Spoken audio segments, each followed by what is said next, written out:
یہ سب سے تکلیف دہ چیز ہے، مہنگائی.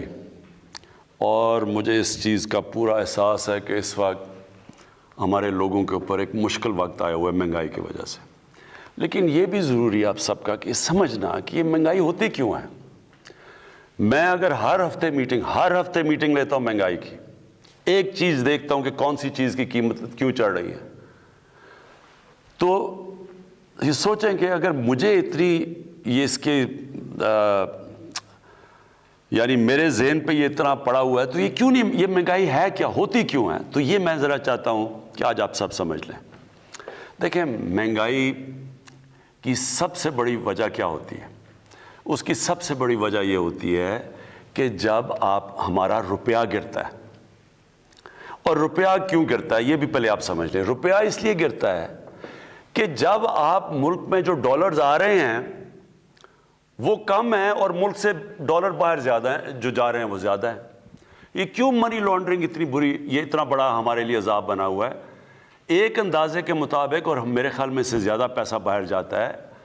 جو امریکہ کا جو اسٹیٹ ڈپارٹمنٹ ہے اس نے ایک پیپر چھاپا تھا غالباً کوئی 8-9 سال پہلے کہ 10 ارب ڈالر ہر سال پاکستان سے باہر جاتا ہے منی لانڈرنگ ہو کے. یعنی چوری ہو کے نا، یہ چوری کا پیسہ 10 ارب ڈالر باہر جاتا ہے. پھر اگر ہماری امپورٹس اور ایکسپورٹس، مثلا جو چیزیں ہم دنیا کو ایکسپورٹ کر رہے ہیں وہ کم ہیں اور امپورٹ زیادہ ہیں، تو ظاہر ہے کہ وہ جب ڈالر کم ہوں گے ڈالر اوپر چلا جائے گا، روپیہ نیچے آ جائے گا. تو پہلے یہ سمجھیں کہ روپیہ گرتا کیوں ہے. جب ہمیں حکومت ملی تو جو اس ملک کے اندر امپورٹس تھیں، جو ڈالر ملک سے باہر جا رہے تھے وہ 60 ارب ڈالر تھے، اور ایکسپورٹس جس سے ملک میں ڈالر آنے تھے وہ 20 ارب ڈالر تھی. پاکستان کی تاریخ کا سب سے بڑا یہ خسارہ تھا جس کو ٹریڈ گیپ کہتے ہیں. اور جو کرنٹ اکاؤنٹ ڈیفیسٹ تھا، یعنی کہ جو ٹوٹل ڈالر ملک سے باہر جاتے ہیں اور اندر آتے ہیں، یعنی جو ہم ریمیٹنسز بھی شامل کر لیں، تو وہ 20 ارب ڈالر تھا، جو سب سے زیادہ پاکستان کی تاریخ کا خسارہ تھا. اس سے کیا ہوا، جیسے ہی ہماری حکومت آئی پریشر پڑ گیا روپے پہ، اور پچھلی حکومت نے اربوں ڈالر خرچ کیا تھا روپے کو اوپر رکھنے کے لیے. وہ کیا کرتے ہیں، جب روپے پہ پریشر پڑتے ہیں تو اب ڈالر پھینکنے شروع ہو جاتے ہیں مارکیٹ میں. تو ہمارے پاس ڈالر ہی نہیں تھے مارکیٹ میں پھینکنے کے لیے، کیونکہ ہمارے پاس ریزروز ہی نہیں تھے. ہم بلکہ جو ہمیں قسطیں دینی تھی باہر وہ بھی نہیں ہم دے پا رہے تھے. تو لہٰذا روپے نے گرنا تھا. تو میں صرف آپ کو اب یہ سمجھانا چاہتا ہوں پہلے تو کہ روپیہ کتنا گرا. ہمارے دور پہ روپیہ گرا 24.1%. اور ہمارے دور میں کہہ رہا ہوں 18-19 میں، 2018 اور 19 میں جو روپیہ گرا ہمارے دور میں گرا 24.1%. ہمارے سے پہلے بھی روپیہ گرا تھا، وہ گرا تھا جب پیپلز پارٹی آئے. جب پیپلز پارٹی آئے تو روپیہ گرا 25.5%. 2008-9 میں جب ان کا روپیہ گرا تو جو سی پی آئی، اور یہ سارے آپ دیکھ سکتے ہیں اسٹیٹسٹکس، جو کنزیومر پرائس انڈیکس جسے کہتے ہیں، جو بتاتا ہے کہ کتنی مہنگائی ہوئی، وہ 17% تھی. اور ہمارے 18-19 میں جب 24.1% روپیہ گرا تو 7.3% تھی. اور یہ آپ دیکھ سکتے ہیں، یہ بیورو آف اسٹیٹسٹکس کے اندر یہ لکھا ہوا بتایا ہوا آپ کو. اب یہ کیوں، اب جب یہ روپیہ گرتا ہے تو کیا ہوتا ہے، پہلے یہ سمجھیں. سب سے پہلے تیل مہنگا ہو جاتا ہے. تیل مطلب پٹرول اور ڈیزل مہنگا، اس کا مطلب ٹرانسپورٹ مہنگی. اس کے بعد بجلی مہنگی، کیونکہ آدھی بجلی بنتی ہے تیل سے، اور پھر جو باقی بجلی کے کانٹریکٹ سائن کیے ہوئے ہیں وہ سارے ڈالرز میں کیے ہوئے ہیں. تو جیسے ہی روپیہ گرا، جو ڈالر کی چیزیں ساری مہنگی ہو گئی. پھر جو ہم چیزیں امپورٹ کرتے ہیں، سب سے پہلے گھی، تقریباً سارا گھی ہم امپورٹ کرتے ہیں باہر سے، وہ مہنگا. چائے مہنگی، چائے باہر سے امپورٹ کرتے ہیں. پھر دالیں مہنگی، جو عام آدمی بیچارہ کھاتا ہے، تقریباً 70% دالیں باہر سے ہم امپورٹ کرتے ہیں، وہ مہنگی ہو گئی. تو جب بجلی مہنگی ہوئی، مزید اور چیزیں مہنگی ہو گئی. پھر گیس، اب آدھی گیس ہماری جو ہم پاکستان میں گیس نکلتی ہے وہ کم ہوتی جا رہی ہے، جو باہر سے ہم گیس لیتے ہیں وہ مہنگی ہے، تو جب وہ گیس بھی مہنگی ہو گئی تو ساری چیزیں مہنگی ہو جاتی ہیں جب آپ کا روپیہ گرتا ہے۔ اس لیے ہماری گورنمنٹ پوری کوشش کر رہی ہے پاکستان میں ایکسپورٹ بڑھانے کی، اور مجھے بڑی خوشی ہے کہ پچھلے مہینے ریکارڈ ایکسپورٹس بڑھی ہیں ہماری۔ جب تک ہماری ایکسپورٹس نہیں بڑھیں گی، اور اللہ کا شکر ہے ریکارڈ ریمیٹنسز بڑھی ہیں، یعنی کہ جو باہر پاکستانی بینکوں کے تھرو پیسے بھیجتے ہیں وہ بھی بڑھی ہیں، اور اس کی وجہ سے 17 سال کے بعد پاکستان کا 5 مہینے مسلسل، جس کو کرنٹ اکاؤنٹ کہتے ہیں، کہ ہم جتنے ہمارے ڈالر آ رہے ہیں اندر اور ہمارے ڈالر باہر جا رہے ہیں، ہم نے اس کو بیلنس کر لیا، ہمارا خسارہ ختم کر دیا ہم نے، کیونکہ ہم نے ایکسپورٹس بھی بڑھائی ہیں اور ہماری ریمیٹنسز بھی بڑھی ہیں، اور ہمارا ملک صحیح راستے پہ لگ گیا ہے۔ تو اور اگلی چیز جو ہم نے کرنی ہے انویسٹمنٹ ملک میں لے کے آنی ہے، وہ تیسری چیز ہے۔ تو جیسے جیسے ہم اب قدم اٹھا رہے ہیں، ڈالرز ہمارے ملک میں زیادہ آئیں گے، ہمارا روپیہ سٹرونگ ہو جائے گا۔ جب روپیہ ٹھیک ہوگا تو یہ آپ کا سب سے بڑا مہنگائی کا مسئلہ تب ختم ہوگا۔ دو اور چیزیں ہمیں مسئلے ہوئے، ایک 2 سال ہماری گندم کی کراپ کم ہوگی، گندم کم ہوئی پاکستان میں، کیوں ہوئی؟ یہ موسم کی تبدیلی کی وجہ سے بارشیں اس ٹائم پہ ہو گئیں جب گندم کو ہم نے کٹائی کا ٹائم تھا۔ 2 سال مسلسل ہماری گندم کم ہوئی، وہ باہر سے منگوانی پڑی، جب وہ تو جس طرح روپیہ گرا تو وہ بھی مہنگی۔ پھر چینی، وہ ہماری کم ہو گئی، تو چینی بھی جب باہر سے آئی، اور کیونکہ جو میں آپ کو کہہ رہا ہوں کہ ڈالر کے اوپر پریشر تھا، حالانکہ چینی اتنی مہنگی نہیں ہوئی باہر سے، لیکن گندم ہمیں گورنمنٹ کو بہت بڑا قیمت ادا کرنی پڑی۔ تو کہنے کا آخر میں مقصد یہ ہے، مجھے پورا احساس ہے، سارا وقت میں مانیٹر کر رہا ہوں، پوری کوشش کر رہے ہیں کہ ہم مہنگائی کو روکیں، اور اللہ کا شکر ہے اس وقت مہنگائی جب ہم آئے تھے گورنمنٹ میں، اس سے پہلی دفعہ اس سے کم مہنگائی ہے اس باری، اس مہینے، جو میں نے کہا بھی آج میڈیا پہ۔ تو تھوڑا آپ کو صبر کرنا پڑے گا۔ ایک برے معاشی حالات میں، ایک مقروض ملک میں جس نے قرضے لیے ہوئے تھے، آہستہ آہستہ جیسی ہماری معیشت ٹھیک ہوگی، انشاءاللہ اس کے اوپر مکمل قابو پا لیں گے۔ جی، کالز کا سلسلہ جاری ہے۔ آپ پرائم منسٹر پاکستان عمران خان سے بات کر رہے ہیں۔ کون بات کر رہی ہیں، کہاں سے؟ جی، میں بادشاہ بات کر رہی ہوں، آئرلینڈ سے۔ جی، کیا سوال ہے آپ کا پرائم منسٹر سے؟ میرا سوال پرائم منسٹر صاحب سے ہے کہ ہم لوگ جو ہیں ایک غیر اسلامی ممالک میں رہتے ہیں، اور ہم ایز اے پاکستانی اور ایز اے مسلمان، ہمارے لیے یہاں پہ ناموس رسالت کا بہت بڑا مسئلہ ہے۔ ہم لوگ ان سے، ہمارا یہ کہ 1 ارب سے زائد مسلمانوں کی جو ہے نبی صلی اللہ علیہ وسلم کے ساتھ محبت کو بار بار آزمایا جاتا ہے، جس سے تمام مسلم ممالک میں اشتعال پیدا ہو جاتا ہے۔ اس حوالے سے میرا ان سے سوال ہے کہ ہم لوگ آواز تو اٹھاتے ہیں، لیکن کیا تمام مسلم ممالک مستحق ہو کے ایک مشترکہ رائے عملی اختیار کر سکتے ہیں؟ کیا پرائم منسٹر صاحب دیگر مسلم ممالک کے سربراہان سے اس معاملے میں رابطے میں ہیں کہ نہیں؟ دیکھیں، میں یہ پہلے بھی جواب دے بیٹھا ہوں، اب پھر آپ کو کہتا ہوں، جب تک مسلمان دنیا مل کے اس کا پریشر نہیں ڈالے گی مغرب ممالک کے اوپر، یہ مشکل رہے گا ہمارے لیے کہ وہ اس کے پیچھے چھپ جاتے ہیں کہ جی آزادی رائے، کہ جی ہماری آزادی رائے ہے۔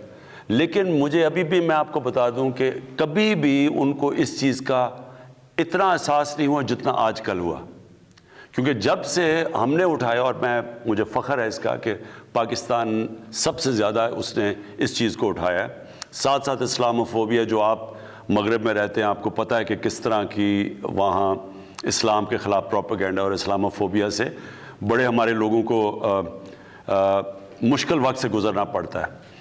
لیکن اس کا صرف حل ایک ہی ہے، ہم آہستہ آہستہ، اور میری پوری کوشش ہوگی کہ مسلمان ممالک کو میں اکٹھا کروں، اور اس چیز کے اوپر، اور پریزیڈنٹ اردوغان نے پورا میرے ساتھ انہوں نے سٹینڈ لیا ہوا ہے۔ جس طرح میں نے کہا، جب فرینچ پریزیڈنٹ میکرون نے جب انہوں نے کہا، تو صرف 2 مسلمان ہیڈز آف اسٹیٹ نے اس کے اوپر بات کی اور ان کی تنقید کی۔ تو اس لیے انشاءاللہ ہماری کوشش ہے کہ اور زیادہ لوگوں کو اکٹھا کریں گے۔ مجھے پورا یقین ہے کہ یہ کیمپین میں انشاءاللہ ہم کامیاب ہو جائیں گے۔ جیسے ان کو یہ پتہ چلے گا کہ جس وقت وہ کوئی بھی ان کے ملک میں اس طرح کی حرکت کرے گا، ایک دم 50 مسلمان ملکوں سے ریاکشن آئے گا، تب یہ ایشو ختم ہوگا۔ 0519210809 پہ آپ کی کالز کا سلسلہ جاری ہے. اگلے کالر ہمارے ساتھ کون ہے؟ جی السلام علیکم. ہلو جی السلام علیکم. جی میں عباس مرزا بول رہا ہوں ٹورانٹو سے. میں وزیر اعظم پاکستان سے بات کر سکتا ہوں؟ جی آپ کر رہے ہیں. جی السلام علیکم وزیر اعظم پاکستان عمران خان صاحب، کیسے ہیں آپ سر؟ جی مہربانی. آپ کا بہت بہت شکریہ، آپ نے کال لی. میں آپ سے ایک سوال کرنا چاہتا ہوں. آپ نے فرمایا کہ فورن فنڈنگ کیس میں اپوزیشن والے خود پھنس گئے ہیں، اس کی وضاحت فرمائیں گے اور یہ بھی بتائیں گے کہ آپ کا فورن فنڈنگ کا کیا معاملہ ہے؟ کیا آپ نے بھی کسی سے پیسے لیے ہیں؟ حقیقت کیا ہے؟ پلیز اگر آپ بتا سکیں تو. یہ بڑا اچھا کہ آپ نے یہ سوال پوچھ لیا کہ وہ ایک بڑی اچھی ایک سینگ ہے، ایک پنجابی کی سینگ ہے کہ گیدڑ کی جب موت آتی ہے تو شہر کی طرف بھاگتا ہے. اب انہوں نے فورن فنڈنگ کا کیس ہمارے اوپر کر دیا کہ جی فورن فنڈنگ آئی ہے پاکستان پی ٹی آئی میں، تو انہوں نے تو بڑا اپنے آپ کو عذاب میں ڈال لی ہے، اور میں وہ بتاتا ہوں کیوں. دیکھیں، مجھے آج سے تقریباً 31 سال پہلے میں نے فنڈ ریزنگ شروع کی تھی شوکت خانم کی. تو میں تو پاکستان کا وہ فنڈ ریزر ہوں جس نے پاکستان کی تاریخ میں سب سے زیادہ پیسہ اکٹھا کیا. آج بھی اکٹھا کر رہا ہوں شوکت خانم کے لیے، نمل یونیورسٹی کے لیے. تھوڑا مشکل ہے جب سے پرائم منسٹر بنا ہوں، لیکن اس سے پہلے تو میں سب سے زیادہ پیسہ اکٹھا کرتا تھا پارٹی کے لیے بھی. تو کیونکہ مجھے سمجھ تھی فنڈ ریزنگ کیا ہے، ہماری پارٹی واحد پارٹی ہے جس نے پولیٹیکل فنڈ ریزنگ کی ہے. پولیٹیکل فنڈ ریزنگ کیا ہوتی ہے کہ ہم باقاعدہ ڈنرز کرتے تھے، ڈنرز پہ لوگ آتے تھے، ان لوگوں سے پھر ہم ان کو بتاتے تھے کہ پارٹی کیا کرنا جا رہی ہے، اور پھر وہ پیسے دیتے تھے. اور اس میں بہت بڑا ہاتھ اوورسیز پاکستانیز کا تھا. میں نے اوورسیز پاکستانی سے جب شوکت خانم کے لیے شروع میں پیسے اکٹھے کیے آج سے 20-25 سال پہلے، تو سب سے زیادہ اوورسیز پاکستانی نے مجھے پیسے دیے تھے. اور میرا انٹریکشن اوورسیز پاکستان سے کیوں زیادہ تھا؟ کیونکہ کرکٹ کے ذریعے میں ساری دنیا پھرتا تھا اور ادھر اوورسیز پاکستانی ملتے تھے مجھے. تو لہٰذا ہمارا جو پیسہ اکٹھا ہوا یہ بالکل پولیٹیکل فنڈ ریزنگ سے، اور ہمارے پاس وہ واحد پاکستان کی تاریخ کی پارٹی ہے. 40,000 ڈونرز کے ہمارے پاس ایڈریسز اور پتہ اور فون نمبرز ہیں کہ آج وہ 40,000 ڈونر جنہوں نے ہمیں پیسے دیے ہیں، آپ کسی کو بھی کال کر کے پوچھ سکتے ہیں کہ جی آپ نے پیسے دیے یا نہیں. اب یہ پارٹیز ہیں، میں ان کو چیلنج کرتا ہوں کہ یہ 100 ڈونرز کے نام مجھے دے دیں. ہمارے 40,000 ہیں نا، یہ آپ کو 100 ڈونرز کے نام نہیں دے سکیں گے، کیونکہ انہوں نے فنڈ ریزنگ جیسے کی ہے وہ میں جانتا ہوں کیسے کی ہے. ایک تو یہ جو بڑے بڑے قبضہ گروپ انہوں نے پالے ہوئے تھے، ان سے پیسے لیتے تھے. یہ جو قبضہ گروپوں کے گھر گر رہے ہیں نا بڑے بڑے، آپ دیکھ رہے ہیں، یہ سارے گورنمنٹ نے پالے ہوئے تھے. ان کو پناہ دے رہے تھے یہ پولیٹیکل پارٹیز. یہ نون لیگ کے نیچے بڑے بڑے قبضہ گروپ خود ان کو پناہ دیتے تھے، پولیس ان کو ہاتھ نہیں لگا سکتی تھی. اب یہ جس کا بھی گھر گرائے، یہ اور بھی سیاستدانوں کے گھر گرائے ہیں، یہ لینڈ رجسٹری میں ان سب کے وہ بتایا ہوا ہے کہ زمین کون سی ہے، کس کی زمین ہے. یہ کوئی اس طرح کوئی گورنمنٹ نہیں کر رہی، یہ عدالت میں جا کے بتا سکتے ہیں کہ جی یہ زمین میری ہے.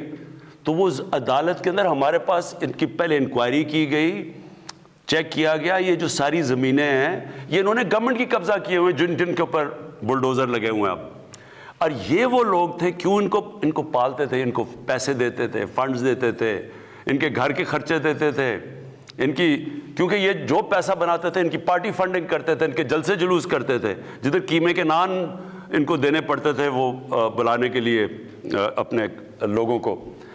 تو میں اس لیے یہ کہہ رہا ہوں کہ یہ اب اس کو الیکشن کمیشن کو منطقی انجام تک پہنچانا چاہیے. ایک تو ان کے پاس ڈونر بیس ہی نہیں آپ کو نظر آئے گا. دوسری چیز، جہاں تک جو فورن فنڈنگ کا اصل تو مقصد یہ ہے کہ کوئی باہر کی حکومت آپ کو پیسے نہ دے اور کیونکہ وہ اگر آپ کو پیسے دے گی اور آپ پاور میں آئیں گے، آپ کو وہ انفلوئنس کر سکتی ہے، آپ کی فورن پالیسی افیکٹ کر سکتی ہے. یہ بھی اگر تحقیقات کی جائیں کہ کیا ان کو فارنرز نے پیسے دیے یا نہیں دیے، کیا وہ جو فضل الرحمان ہے وہ بتا سکتا ہے کہ اس کو اتنی دیر اس نے پارٹی کیسے چلائی ہے؟ کیا وہ یہ کہہ سکتا ہے کہ مجھے کسی لیبیا نے نہیں پیسے دیے؟ کیا نواز شریف کہہ سکتا ہے کہ اسامہ بن لادن سے اس نے پیسے نہیں لیے بے نظیر کی گورنمنٹ گرانے کے لیے؟ بے نظیر کی سٹیٹمنٹ ہے اس کے اوپر، اس نے کتاب میں لکھا ہوا ہے۔ خالد خواجہ جنہوں نے پیسے دیے تھے نواز شریف کو اسامہ بن لادن سے، اس نے ایفیڈیوٹ دیا ہوا کہ میں نے اسے پیسے دیے تھے، تو یہ تو خود پھنس گئے ہیں۔ جی اگلے کالر ہمارے ساتھ ہیں عارف والا سے ارشاد صاحب۔ جی السلام علیکم عارف صاحب، کیا ارشاد صاحب کیا سوال ہے آپ کا؟ وعلیکم السلام فیصل بھائی جان، کیا حال ہے سر؟ خیریت؟ جی آپ پرائم منسٹر صاحب سے مخاطب ہے، بات کیجیے گا۔ ٹھیک ہے جی۔ وزیر اعظم صاحب، آپ ہمارے ہیرو ہیں، آپ سے بہتر کرکٹ کو کوئی نہیں جانتا، لیکن جب ہم پی سی بی کی کارکردگی کو دیکھتے ہیں تو نہایت شرمندگی ہوتی ہے۔ سر جب آپ کی حکومت آئی تو ہمیں امید تھی کہ پی سی بی میں بہتری آئے گی۔ پرائم منسٹر صاحب برائے مہربانی پی سی بی کو کوئی ایسا بندہ دیں جس سے اس کی کارکردگی بہتر ہو سکے۔ شکریہ سر۔ دیکھیں میں کئی دفعہ حیران ہوتا ہوں کہ سارے سمجھ رہے تھے جب ہم آئی ہے گورنمنٹ کہ جی آج گورنمنٹ آئی ہے اور ایک دم سب کچھ ٹھیک ہو جائے گا۔ یہ ویسے فیری ٹیلز میں ہو سکتا ہے کہ ایک میرے پاس جادو کا ڈنڈا، میں ایسے کروں سارا ملک ہی ٹھیک ہو جائے ایک دم۔ دیکھیں یہاں ملک میں کئی چیزیں بگڑی ہیں، 50 سال لگے ہیں بگڑنے میں، کئی 30 سال میں بگڑی ہیں کئی، اور پچھلے جو یہ 2 بڑے بڑے اس ملک کے بڑے ڈاکوؤں نے جو 10 سال گزارے ہیں، کئی تباہی، اور اصل تباہی ان 10 سالوں میں آئی ہے۔ ادارے تباہ ہوئے ہیں، پی آئی اے، سٹیل مل، یہ جو سارا پاور سیکٹر ہے، یہ آپ دیکھیں تو صحیح کہ کیسے کیسے تباہ کیے گئے ہیں، اور اس کو ٹھیک کرنے میں صبر کرنا پڑے گا قوم کو۔ دیکھیں میں آپ کو ایک مثال دیتا ہوں، ہم نے ایک ہاسپٹل بنایا پختونخوا میں، شوکت خانم، دوسرا شوکت خانم کا ہاسپٹل، اور انشاءاللہ تیسرا شروع ہو گیا کراچی میں۔ میں آج آپ کو گارنٹی کرتا ہوں کہ پاکستان کے انٹرنیشنل سٹینڈرڈ کے دونوں ہاسپٹل وہ بن گیا ہے، اور یہ بننے جا رہا ہے۔ وہ کیسے؟ کیونکہ ایک جوائنٹ کمیشن انٹرنیشنل ایک انٹرنیشنل ادارہ ہے جو سرٹیفائی کرتا ہے کہ ہاسپٹل کی کوالٹی کتنی ہے۔ وہ لوگ بھیجتے ہیں، وہ ایک ہفتہ سارا اپنا ہاسپٹل کی آڈٹ کرتے ہیں، اور تب وہ سرٹیفکیٹ ملتا ہے۔ 4 ہاسپٹل کو پاکستان میں سرٹیفکیٹ ملا ہوا ہے، آغا خان کو، الشفا کو، اور 2 شوکت خانم کو۔ تو وہ 3.5 سال میں وہ شوکت خانم پشاور بنا ہے، اور انٹرنیشنل سٹینڈرڈ کا۔ لیکن ہم جو پشاور کے ہاسپٹلز ٹھیک کرنے کی کوشش کریں، لیڈی ریڈنگ ہاسپٹل اور ان کے خیبر میڈیکل اور جو پرانے ہاسپٹل ہیں، وہ بڑا مشکل کام ہے، ٹائم لگ رہا ہے، دیر لگتی ہے، کیونکہ سسٹم سارے ٹھیک کرنے ہوتے ہیں، بری عادتیں پڑی ہوتی ہیں۔ پھر گورنمنٹ کے ہاسپٹل ہیں، وہ قانون آ جاتا ہے، وہ سٹے آرڈرز آ جاتے ہیں، تو ایک نیا ہاسپٹل بنانا آسان ہے، اور انشاءاللہ کراچی کا ہاسپٹل شروع ہو گیا ہے۔ میں آج آپ کو کہہ رہا ہوں کہ پاکستان کا سب سے ماڈرن اور بہترین ہاسپٹل بنے گا انٹرنیشنل سٹینڈرڈ کا، لیکن پرانے سسٹم کو ٹھیک کرنا ٹائم لگتا ہے۔ اب پنجاب پولیس ہے، کہتے ہیں جی پنجاب میں دیکھیں ڈکیتیاں، یہ ہو گیا وہ ہو گیا۔ اب پنجاب پولیس ایک دن میں تو نہیں خراب ہوئی، یہ 2 سالوں میں تو نہیں ہوئی۔ پنجاب پولیس کے اوپر ایک رپورٹ ہے لاہور ہائی کورٹ میں، 1993 کے اندر رپورٹ تھی، آئی جی عباس خان نے، لاہور ہائی کورٹ نے پوچھا جی کہ کیوں اتنی زیادہ پنجاب پولیس کیوں نہیں ٹھیک پرفارم کر رہی، کرپشن کیوں اتنی زیادہ ہے؟ تو آئی جی عباس خان نے پوری ایک رپورٹ دی۔ اس رپورٹ کا ایک پیراگراف ہے، انہوں نے کہا کہ 25,000 لوگ میرٹ کے بغیر بھرتی کیے گئے، یہ میں 93 کی بات کر رہا ہوں کہ اس دور میں، اور اس میں پیسے لے کے پولیس والوں کو بھرتی کیا گیا، اور پھر ایک سینٹنس کہتا ہے کہ اور کئی لوگ جو مجرم تھے ان کو پولیس میں بھرتی کیا گیا۔ تو یہ ایسے نہیں کہ آج آپ سمجھ رہے ہیں کہ ایک دم کوئی آئے گا اور ٹھیک کر دے گا، سسٹمز ٹھیک کریں گے، تھوڑا ٹائم لگے گا، لیکن یہ مطمئن ہو جائیں کہ یہ سارے ہم اداروں کو باری باری ٹھیک کریں گے۔ اور کرکٹ کیسے ٹھیک ہوگی؟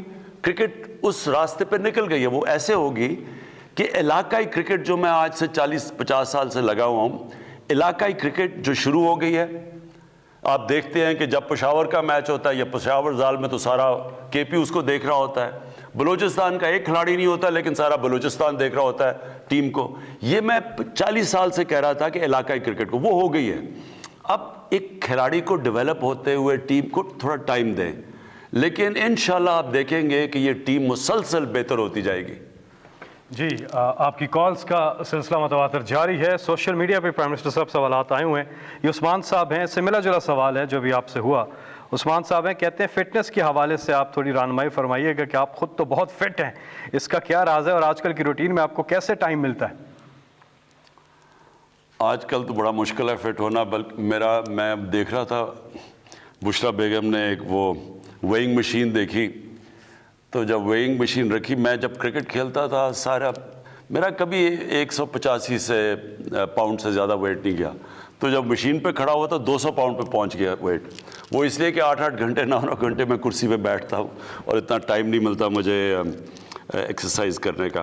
لیکن دیکھیں, اللہ نے جب سے دنیا بنائی ہے, میں سب کو ایک چیز کہنا چاہتا ہوں, وہ کامیابی تو اس کو دیتا ہے جو محنت کرتا ہے. اللہ نے آپ کو یہ کہا ہوا ہے کہ جسم جو آپ کا ہے یہ اس کی طرف سے ایک نعمت ہے. اب جتنا آپ اس کی نعمت کا دھیان رکھیں گے وہ آپ کو بیماریاں نہیں ہوں گی. اللہ آپ کو صحت, ایک اور اچھی صحت سے بڑی نعمت کوئی نہیں ہے. لیکن جو ایکسرسائز نہیں کرے گا اور اپنا کھانا صحیح طرح دیکھ کے نہیں کھائے گا تو اس کے مسئلے مسائل ہوں گے. یہاں پہ وقت ہوا ہے ایک بریک کا. ساتھ کون ہے جی؟ السلام علیکم. السلام علیکم ورحمۃ اللہ. جی کون صاحب کہاں سے؟ سر جی میں گل خان بول رہا ہوں دیر لویر سے. جی آپ پرائم منسٹر صاحب سے کیا بات کریں گے؟ محترم وزیر اعظم صاحب السلام علیکم ورحمۃ اللہ وبرکاتہ. جی وعلیکم السلام. امید ہے آپ کی صحت ٹھیک ہوگی. سر جی میں نے آپ کی پارٹی کو ووٹ بھی دیا تھا, ہم نے آپ کو چندہ بھی دیا تھا, اور میں خصوصی طور پر سعودی عرب سے آیا تھا آپ کے ووٹ دینے کے لیے. تو ماشاءاللہ بہت اچھا جا رہا ہے سب کچھ. میں نے آپ کو شکریہ ادا کرنے کے لیے فون کیا تھا کہ آپ نے جس طرح عوام سے وعدہ کیا تھا 1 کروڑ نوکریاں دینے کے لیے, تو ماشاءاللہ سب لوگوں کو روزگار مل گئے ہیں, سب لوگ خوش ہیں. کوئی بھی روزگار نہیں ہے پاکستان میں, بلکہ باہر سے چائنا سے, کوریا سے اور امریکہ سے بندے آ رہے ہیں. سوات ایئرپورٹ پہ سعودیہ سے مزدور آئے تھے, ان کی بھی ایک جہاز لینڈ کر گئی تھی. اور دوسری بات یہ ہے کہ آپ نے گھر بنانے کا وعدہ کیا تھا 50 لاکھ گھر بنانے کا, وہ بھی پورا ہو رہا ہے. اور پاکستان میں جو ہمارے پرانے گھر ہے اب وہ خالی پڑے ہیں, وہ ہم کسی کو کرائے پہ دیں گے اور نئے گھروں میں شفٹ ہو گئے ہیں. اس بات پہ آپ کو خراج تحسین پیش کرتے ہیں. ہمارے سارے اوورسیز پاکستانی بہت خوش ہیں, اور ٹکٹ بھی سستے ہو گئے ہیں, اور بجلی تو بالکل مفت ابھی مل رہی ہیں. پیٹرول کی قیمتیں بھی روز بروز گر رہے ہیں, اور پاکستان ترقی کر رہا ہے. باہر ممالک میں پاکستان کی عزت وہ بڑھ رہی ہے آپ کی کوششوں کی وجہ سے. انشاءاللہ پاکستان ابھی سوئٹزرلینڈ سے آگے جا رہا ہے. سر جی دوسری بات یہ ہے کہ آپ نے جو مرغیاں ہمیں بھجوائی تھی, ان مرغیوں نے ماشاءاللہ انڈے شروع کیے ہیں, اور بعض مرغیاں تو خوشی کی ہمارے دن میں 2 دفعہ انڈے دے رہے ہیں. اور جو ڈیمز 350 ڈیم بن گئے ہیں, اور ایگریکلچر نے ترقی کی ہے, لوگ بہت زیادہ خوش ہیں. اور جو طلبہ ہے, مریض ہے, اساتذہ کرام ہیں, سب آپ کو دعائیں دے رہے ہیں. اور انشاءاللہ آپ مزید ترقی کریں گے پاکستانی قوم کے لیے. انشاءاللہ اب ہم نے سنا ہے کہ آپ چاند پر بھی کوئی مشن بھیج رہے ہیں, اور وہاں پہ کالونیاں بنائیں گے پاکستانیوں کے. اور آپ کی پالیسیز کی وجہ سے مہنگائی تو بالکل کم ہو گئی ہے. لوگوں کو تو آٹا اور چینی اور گھی وہ بالکل مفت مل رہا ہے, اور کوئی مسئلہ نہیں ہے, کوئی پریشانی نہیں ہے. اللہ آپ کو خوش رکھے.